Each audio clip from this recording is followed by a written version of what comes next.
आझाद मैदानावर 70 वर्षाची आजीही उपोषणाला।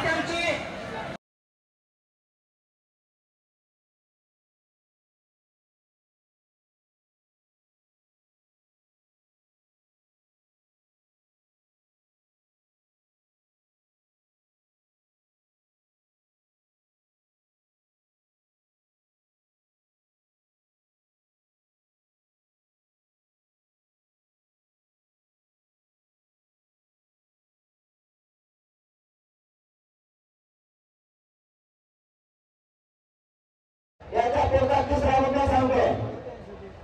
तुम्ही राजकारणी पक्षाचा तुम्ही पदाधिकारी असेल, मी काय का तो खोट्या बातम्यापासून मुंबईत जायचं, आपल्याला मुंबईत जामच करायची, ग्राउंडवर गाड्या नाही लावायच्या, हायवेवरच गाड्या लावायच्या।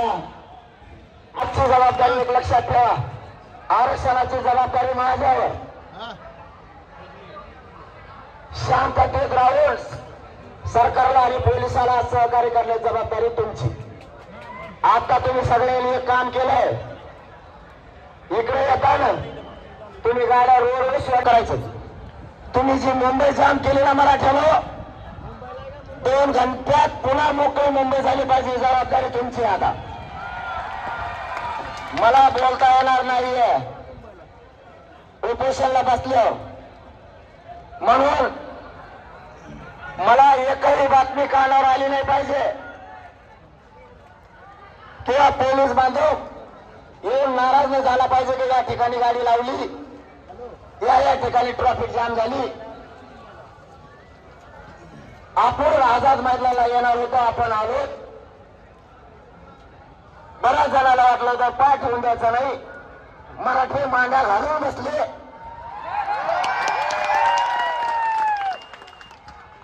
त्याच्यामुळे सरकार पुढचंही सहकार्य आपल्याला परवानगीचं देईल, मान्य न्यायदेवता देईल। सरकारच्या हातात हे परवानगी देणं, सरकारकडे आपण अर्ज केलाय, वाटल्यास पुन्हा आता थोड्या वेळाला आणखी अर्ज आपण करू।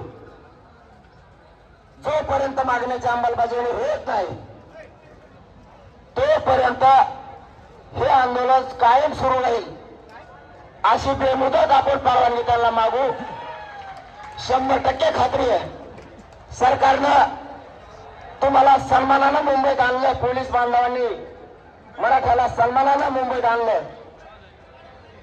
तसं सरकार परवानगी देऊन आणि मराठ्याच्या मागण्याची अंमलबजावणी करून सन्मान मराठ्यांना देईल, आणि हेच करोडो मराठी मुख्यमंत्र्याच्या आणि सरकारच्या डोक्यावर विजयाचा गुलाल टाकून महाराष्ट्रात जातील। आमची सरकारला एकच विनंती आहे, मराठा आणि कुणबी JR अंमलबजावणी करा। हैदराबादचं गॅझेटियर लागू करून त्याची अंमलबजावणी करा। सातारा संस्थांचं गॅझेटियर सुद्धा लागू करून त्याची अंमलबजावणी सुद्धा आम्हाला तात्काळ पाहिजे। ज्या केसेस पासून बलिदान गेलेल्या कुटुंबाच्या मागण्या आहेत, या सगळ्या मागण्याची अंमलबजावणी होईल तर मी मुंबई सोडणार नाही, हे मराठ्यांना शब्द देतो।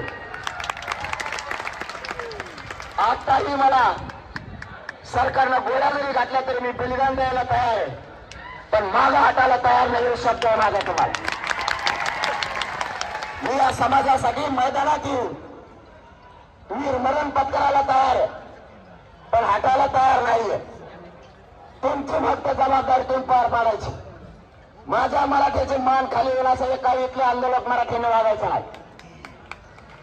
मोठं आपल्याला आपल्या जातीला करायचं, मोठं आपल्या लेकरा बाळाला आपल्याला करायचं।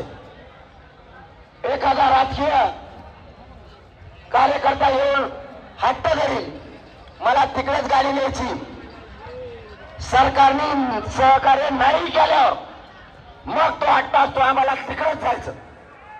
सरकार सहकार्य करताय तर मग आपणही सहकार्य करायचं। दारू कोणी प्यायची नाही, दारू पिऊन गाड्या कुंकडं घालू नका। माझ्या कानावर वाईट गोष्ट आली नाही पाहिजे। पुन्हा ते शब्द वापरतोय, माझ्या समाजाला खाली मान घालायला लागण्याचं एक पाऊल उचलायचं नाही. मला त्यांना विजय दिल्याशिवाय आणि डोक्यावर गुलाल टाकल्याशिवाय इथून हलायचं सुद्धा नाही. पण मराठ्यांची मान खाली होईल असं एकही पाऊल मराठ्याच्या पोराला उचलायचं नाही.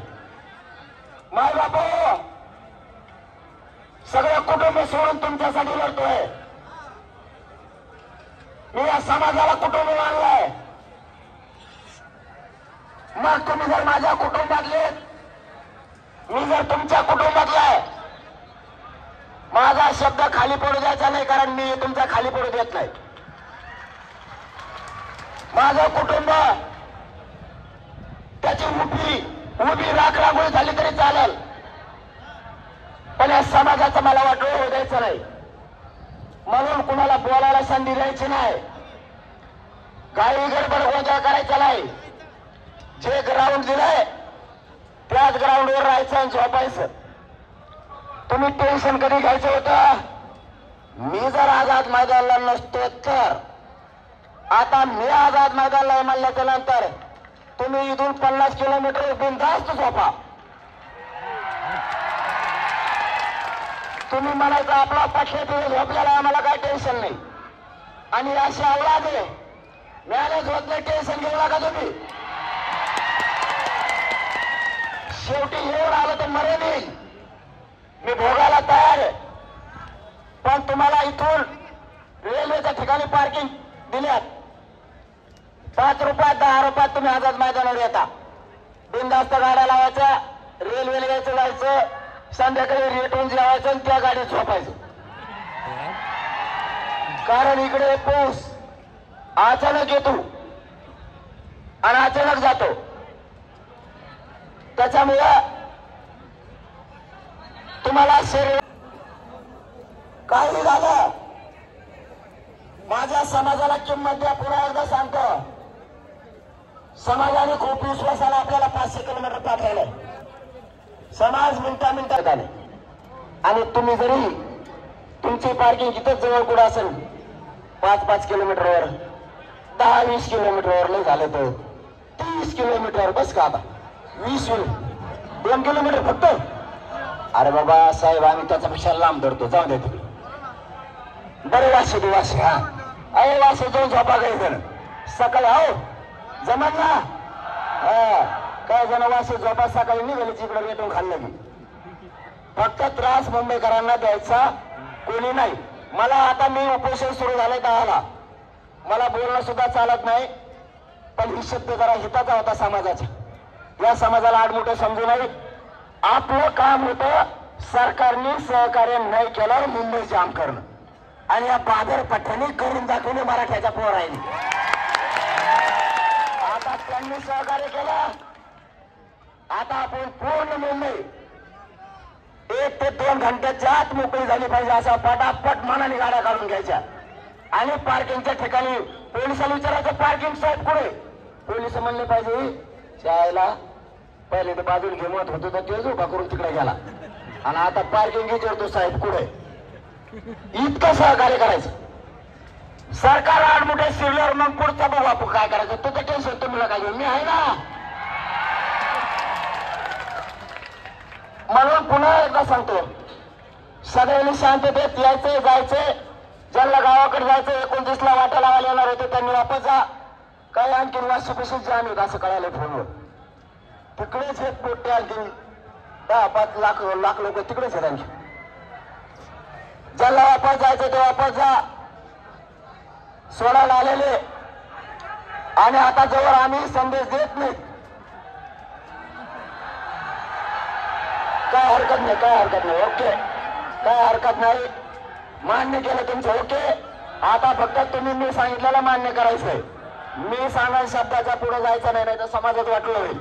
गाड्या फक्त त्यांचा प्रॉब्लेम गाड्या आहे, बिनधास्त ग्राउंडवर लावून द्यायचं आणि खुशाल पसरायचं तिकडं. चल आता मी उपोषणाला बसतो. सरकारला एक शेवटची विनंती करतो, मायबाप सरकार आणि मुख्यमंत्री साहेब आमची आतापर्यंत सहकार्य केलं तसं आमच्या मरण उपोषणाची बेमुदत कायमस्वरूपी आम्हाला करून द्या. हे एक, आम्ही तुम्हाला सहकार्य करायला तयार आहे. नसता मंगळवारपासून आणखीन करोडो मराठी इकडे येणारच. 2, आमच्या सगळ्या मागण्यांची अंमलबजावणी करायची तुम्हाला विनंती आहे. इथे करोडो लोक घेऊन आलेत, म्हणजे माझ्यात बोलत नाहीयेत. मुख्यमंत्री साहेब, आणखीन तुमच्या हातात संधी गेलेली नाही. मराठ्यांचं मन जिंकायला तुम्हाला संधी आहे. मराठ्याच्या नाराजीची लाट तुमच्या अंगावर घेऊ नका. मला आणि माझ्या समाजाला फक्त आरक्षण पाहिजे. आणि ते जर तुम्ही त्याच्यात राजकारण करणार असाल तर तुम्ही गोळ्या घातल्या तरी मला चाटत नाही. मी याच ठिकाणी उपोषण करून गेलो किंवा तुम्ही मला जेलला नेऊन जरी टाकलं, मी जेलमध्ये शिरेल, जेलमध्ये आम्हाला उपोषण करीन, पण मराठ्याच्या डोक्यावर गुलाल टाकल्याशिवाय आता हटणार नाही. म्हणून सगळ्या मागणीची अंमलबजावणी करावी. तुम्हाला आणखी नाही विनंतीपूर्वक आमचं आग्रहाचं सांगणं, याच्यापेक्षा काही सांगू शकत नाही. आणि पोरांना पुन्हा एकदा सांगतो, एकाही पोलिसाचा आता फोन आला नाही पाहिजे, कारण मला फोनवर बोलता येत नाही. मी आता उपोषणाला बसणार, तब्येत खराब होणार. म्हणून आज समाज चिंतेत उपोषणाला बसल्यामुळे महाराष्ट्रातला सगळे महाराष्ट्रात मराठीची लाट उसळली उपोषणाला बसल्यामुळे. म्हणून तुम्ही सगळेजण काळजी घ्या. सगळ्यांनी आता पहिल्या गाड्याला हवा देऊ. आपण आपल्या ठेप्याला 2 घंट्यात पूर्ण मुंबई जाम झालेली मोकळी झाली पाहिजे, लक्षात ठेवा. आणि पुन्हा येऊन बसायचं तर बसा, पण आता मात्र तुम्ही सगळेजण आपण आपल्या गाड्या पाहायला काढू. ते सांगतील तिने नेऊन लावा. तिथून आपण एसट्याने येऊ, नाहीतर रेल्वेने येऊ. धन्यवाद. जय शिवराय. उपोषण सुरू झालं.